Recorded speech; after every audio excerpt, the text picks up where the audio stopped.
Pessoal, Deus abençoe a todos. Nós vamos fazer a leitura na sequência de vídeos. No vídeo passado, nós lemos Atos 19 do Novo Testamento, Bíblia Sagrada. Agora lemos Atos 18, desculpe. Agora vamos ler Atos 19, Novo Testamento da Bíblia Sagrada. Desde já, peço a você que não é inscrito no canal, se inscreva, dê o seu like e compartilhe para o máximo de número de pessoas. Especialmente por aqueles que têm dificuldade de leitura, que não conseguem mais ver direitinho, você que tem um familiar, que não é cristão ainda, né? E também para você ser edificado. Eis que muitas vezes o corre-corre do dia a dia não nos permite ler a Bíblia. Então você, além de compartilhar, de ajudar outros a divulgar a palavra do Senhor, você também vai estar edificando. Mas nunca devemos nos esquecer. Uma vez aceito Jesus, precisamos congregar. É uma ordem do Senhor. A necessidade de aprendermos com mestres, sermos orientados por pastores, porque a fé vai até a salvação, dura a vida toda. E por conta disso, precisamos ler a palavra de Deus todos os dias. E se temos dificuldade de ler por algum motivo, seja por questão de saúde, por questão de trabalho, por estar fraco na fé, ouça o vídeo. E assim você será abençoado. Deus te abençoe, um grande abraço, estamos juntos e vamos divulgar o máximo que puder. Ok? Vamos lá.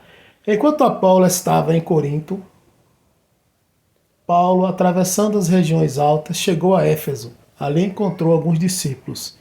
E lhes perguntou: vocês receberam o Espírito Santo quando creram? Eles responderam: não, nem sequer ouvimos que existe o Espírito Santo. Então, que batismo vocês receberam? Perguntou Paulo.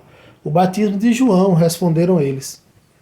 Disse Paulo: o batismo de João foi um batismo de arrependimento. Ele dizia ao povo que cresce naquele que viria depois dele, isto é, em Jesus. Ouvindo isso, eles foram batizados no nome do Senhor Jesus. Quando Paulo lhes impôs as mãos, veio sobre eles o Espírito Santo e começaram a falar em línguas e a profetizar. Eram ao todo uns 12 homens. Paulo entrou na sinagoga e ali falou com liberdade durante 3 meses, argumentando convincentemente acerca do reino de Deus. Mas alguns deles se endureceram e se recusaram a crer e começaram a falar mal do caminho diante da multidão. Paulo então afastou-se deles. Tomando consigo os discípulos, passou a ensinar diariamente na escola de Tirano. Isso continuou por 2 anos, de forma que todos os judeus e os gregos que viviam na província da Ásia ouviram a palavra do Senhor. Deus fazia milagres extraordinários por meio de Paulo, de modo que até lenços e aventais que Paulo usava eram levados e colocados sobre os enfermos. Estes eram curados de suas doenças e os espíritos malignos saíam deles. Alguns judeus que andavam expulsando espíritos malignos tentaram invocar o nome do Senhor Jesus sobre os endemoniados, dizendo: em nome de Jesus, a quem Paulo prega, eu lhes ordeno que saiam. Os que estavam fazendo isso eram os 7 filhos de Seva, um dos chefes dos sacerdotes dos judeus. Um dia o espírito maligno lhe respondeu: Jesus, eu conheço, Paulo eu sei quem é, mas vocês, quem são? Então o endemoniado saltou sobre eles e os dominou, espancando-os com tamanha violência que eles fugiram da casa nus e feridos. Quando isso se tornou conhecido de todos os judeus e os gregos que viviam em Éfeso, todos eles foram tomados de temor, e o nome do Senhor Jesus era engrandecido. Muitos dos que creram vinham e confessavam e declaravam abertamente suas más obras. Grande número dos que tinham praticado ocultismo reuniram seus livros e os queimaram publicamente. Calculado o valor total, este chegou a 50.000 dracmas. Dessa maneira, a palavra do Senhor muito se difundia e se fortalecia. Depois dessas coisas, Paulo decidiu no espírito ir a Jerusalém. Passando pela Macedônia e pela Caia, ele dizia: depois de haver estado ali, é necessário também que eu vá visitar Roma.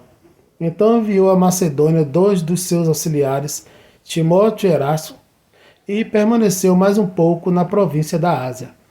Naquele tempo houve um grande tumulto por causa do caminho.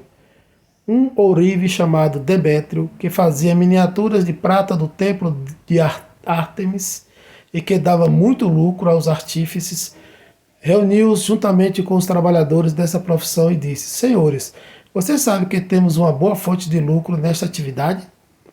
E estão vendo e ouvindo como este indivíduo Paulo está convencendo e desviando grande número de pessoas aqui em Éfeso e em quase toda a província da Ásia. Diz ele que deuses feitos por mãos humanas não são deuses. Não somente há o perigo de nossa profissão perder sua reputação, mas também de o templo da grande deusa Ártemis cair em descrédito e de a própria deusa, adorada em toda a província da Ásia e em todo o mundo, ser destituída de sua majestade divina.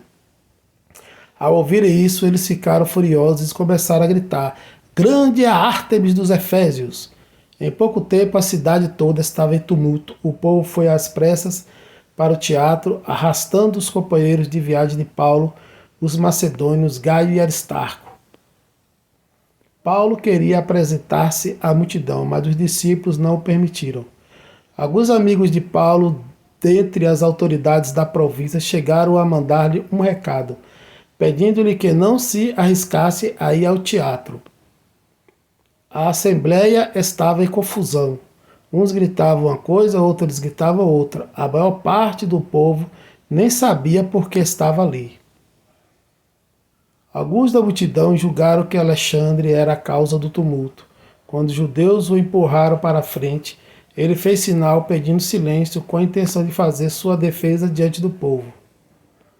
Mas, quando ficaram sabendo que ele era judeu, todos gritaram a uma só voz durante cerca de 2 horas: Grande é a Ártemis dos Efésios! O escrivão da cidade acalmou a multidão e disse: Efésios! Quem não sabe que a cidade de Éfeso é a guardiã do templo da grande Ártemis da sua imagem que caiu do céu?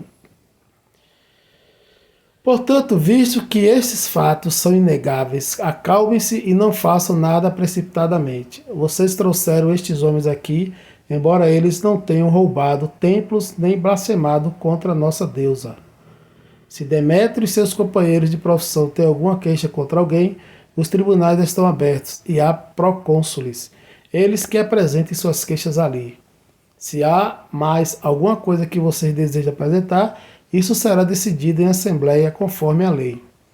De maneira como está, corremos o perigo de sermos acusados de perturbar a ordem pública por causa dos acontecimentos de hoje. Nesse caso, não seríamos capazes de justificar este tumulto, visto que não há razão para tal. E tendo dito isto, encerrou a assembleia. Por aqui nós observamos o que aconteceu. No início nós vimos que os irmãos não conheciam o Espírito Santo. Aí Paulo esclarece-os. E aqui nós estamos vendo a dificuldade dos apóstolos por homens gananciosos que ganhavam dinheiro e venderem mais de escultura. Esse é o evangelho que deve ser pregado, como o apóstolo Paulo pregava, como os irmãos pregavam. Que o Senhor nos ajude. E nunca se esqueça, ler e ouvir a palavra de Deus nunca, jamais vai nos isentar de congregarmos e termos um pastor sob a nossa autoridade, mestres, homens e a nós mesmos que vamos nos unir e fortalecer na fé, para que a nossa fé seja sadia e possamos ter uma família forte em Cristo e possamos propagar a palavra de Deus. Que Deus nos ajude, nos fortaleça, que o Senhor abençoe a sua vida com todas as riquezas de Deus guardadas em Cristo Jesus. Um grande abraço e até a próxima.